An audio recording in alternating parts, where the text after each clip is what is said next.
الحمد لله ميركاتو يناير خلص بخيره وبشره. محصلة ميركاتو يناير ان الزمالك جاب 4 لعيبه، 2 مدافعين ولعيب خط نص ولعيب جناح. المشاكل اللي كان بيعاني منها الزمالك كانت بتستوجب ان احنا نشتغل على مهاجم كبير وجناح شمال بيلعب بيمينه عشان نكون صراحة، لكن ده ما حصلش. وكعادة اي ميركاتو مع المجلس الحالي بندخل بطموحات عالية جدا وبينتهي بينا الحال بمشي حالك. يمكن المرة دي الناس كانت عايزة تغير الاستراتيجية، فقررت ان هي مش هتجيب حد اصلا، مش هنتعاقد مع حد.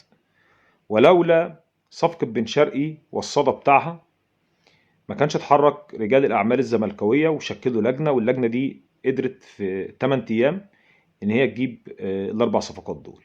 الحاجة الوحيدة الحقيقية إن الزمالك مكمل السيزون بالقايمة دي، لا هيدخل عليها حد ولا هيخرج منها حد. خرج النهاردة العاقل اللي اسمه ميشيلاك، فسخ عقده، لا عربية تخبطه، هو اللي جابه لينا الزمالك.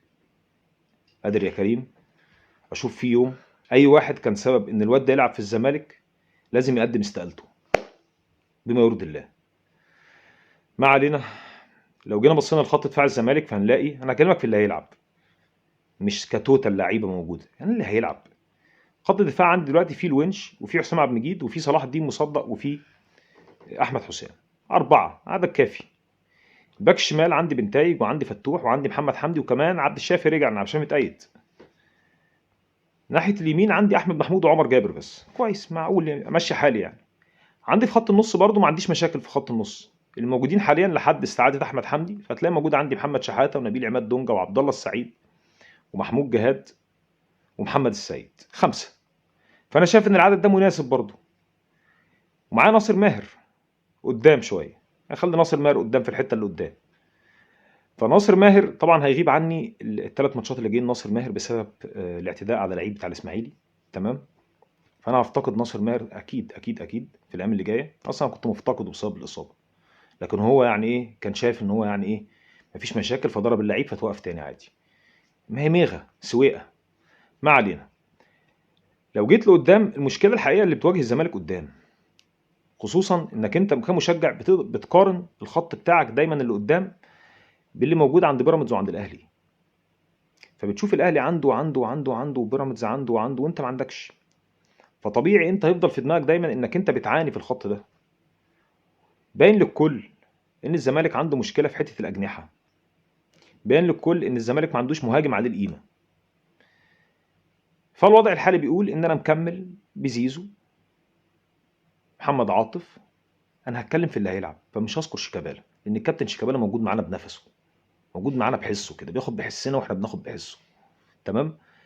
فناحيه اليمين هيكون عندي زيزو ومحمد عاطف، وممكن احمد الجفالي كمان يلعب في الحته دي.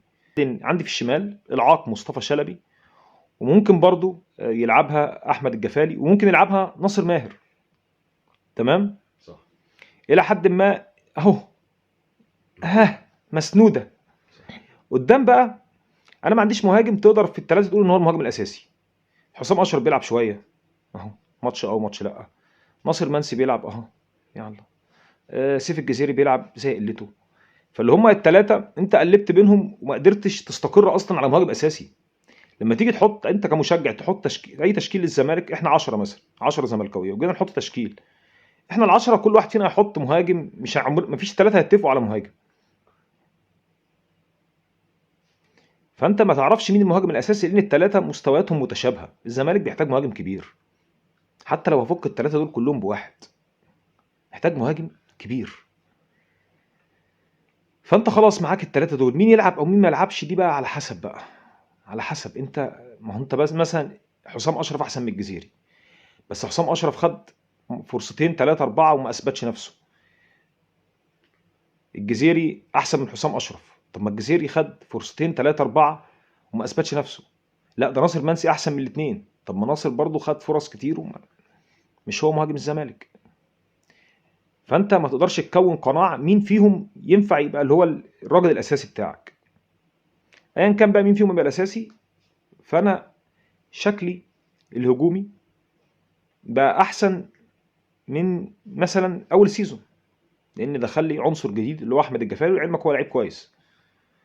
وباذن الله انا على يقين ان اللعيبه اللي دخلت هتعمل اضافه. وهيلعبوا اساسيين. وباذن الله يمكن في ماتش الاهلي تلاقي مثلا محمود جهاد وصلاح الدين مصدق واحمد الجفال اساسيين، جاز جدا، جاز جدا، لان صلاح الدين مصدق جاي يسند فعلا، جاي يلعب اساسي. احمد حسام جاي يسند، ده جاي يلعب اساسي. واللعيب اللي شفناه لا لعيب عنده يعني. شكل الزمالك يبقى عامل ازاي او يمشي ازاي ده على حسب المدير الفني. وخلينا نكون مقتنعين بحاجه، ان فعلا جروس عليه انقسام جوه المجلس وجوه اللجنه الفنيه اللي لسه موجوده بالمناسبه لحد ما تخلص تجديد عقد زيزو لحد ما يمشي جروس. فانت لو عندك مشكله خلاص بقى ولازم انت بتفكر انك انت تمشي المدرب، فانت مش ضروري تغامر بماتشين كمان. مشيه دلوقتي، لو انت عايز تمشيه مشيه دلوقتي. ومش عارف ليه الناس دايما بتطرح روجيه ميكالي. قدم ايه هو اصلا؟ ما قدمش حاجه، وعمره ما درب فريق زي الزمالك. راجل كل كاريره كان في تدريب منتخبات الشباب والناشئين، ما دربش انديه. فما بالك ان هو يدرب الزمالك، نادي بينافس. مش عارف ليه دايما اسم ميكالي بيظهر وبيتقال على طول، وللاسف بتلاقي ناس مرحبه. انا الصراحه دورت على وكيله اشوف مين الوكيل بتاعه، لقيته سمير عبد التواب. فانت بتني كشعريره، عرفت النصيبه ده منين؟ يا رب يكون الاختيار بتاع المدرب برضو دور ميدو حازم، لان الزمالك عشان يشتغل على مدرب اجنبي الوقت ده لا صعب، عشان نكون واضحين بقى صعب. البديل لازم يكون مصري، امرنا لله. في الوقت ده واحد يجي يلم، وقلنا مؤمن وطارق مش هيخرج براهم يعني، اي واحد فيهم عادي مش هيفرق. مؤمن يمكن عشان بس انا شايف ان مؤمن عشان مؤمن يعني خبرات اكبر شويه من طارق، وطارق ما قدمش حاجه ملموسه يعني. يمكن مؤمن قدم في العراق نجح، وفي ليبيا مؤمن لا، مؤمن ممكن يكون ليه افضليه عن طارق كمان، لكن اي حد فيهم مش هتفرق.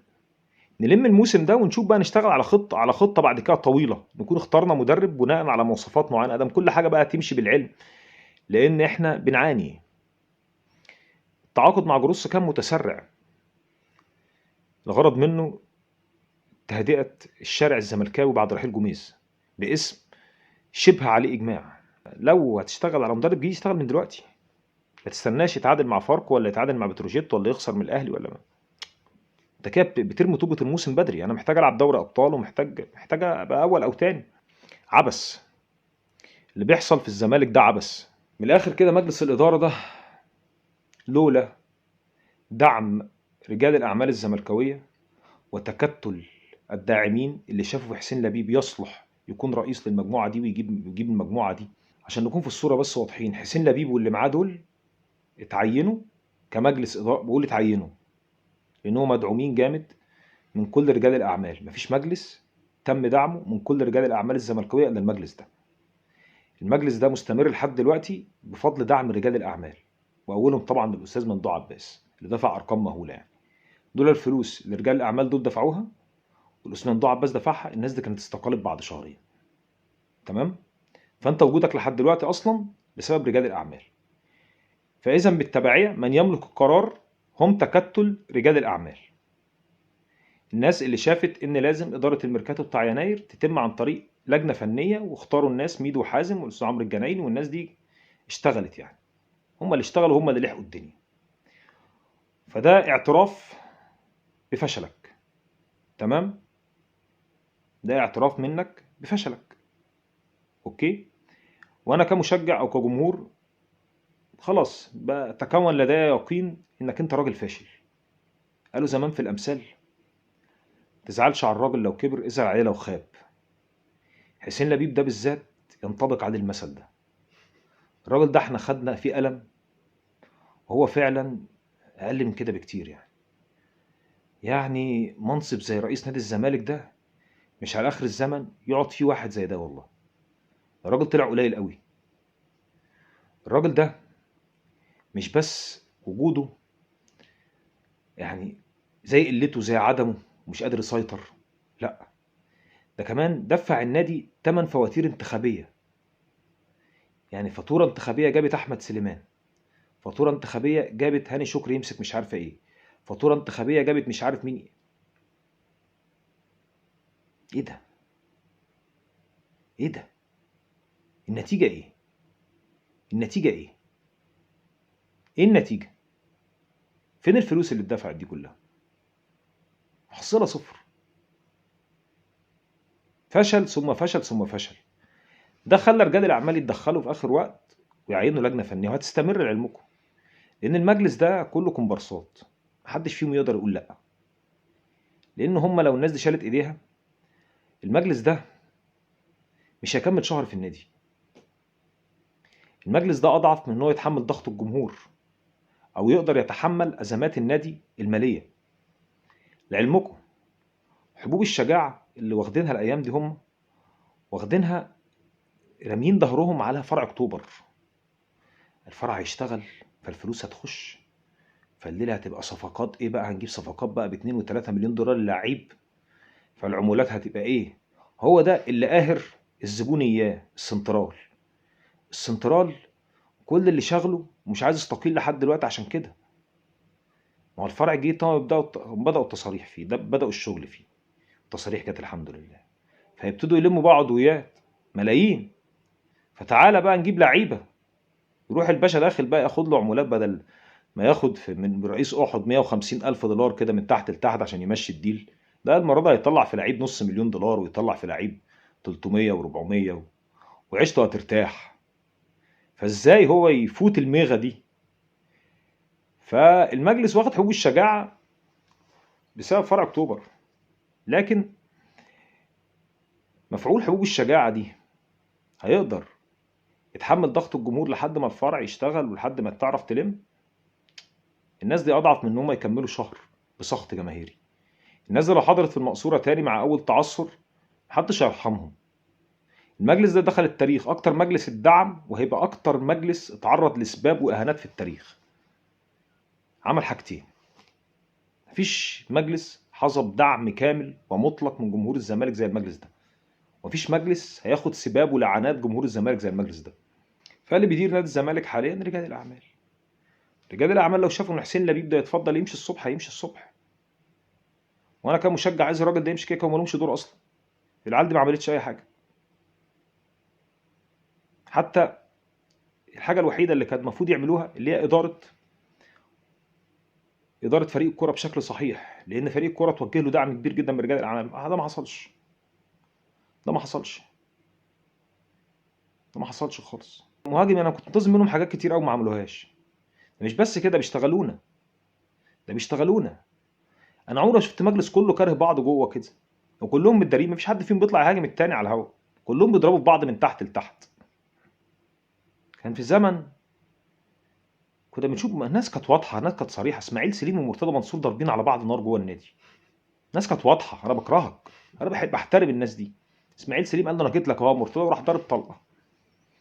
ده في قلب النادي والله. حتى كان مؤتمر لعيب كنا جايبينه اسمه اديسون ولا مش عارف اسمه ايه، كان لعيب برتغالي من راس الاخضر كده، طلع سكه في الاخر اشول كده. جايبينه في المؤتمر، لقوا اسماعيل سليم داخل عليهم في المؤتمر بطبنجه وبيضرب. الزمن ده كان زمن حلو، الناس كانت تمتلك فيه شفافيه ووضوح. اما العيال بتاعت دلوقتي دي بيضربوا في بعض من تحت لتحت.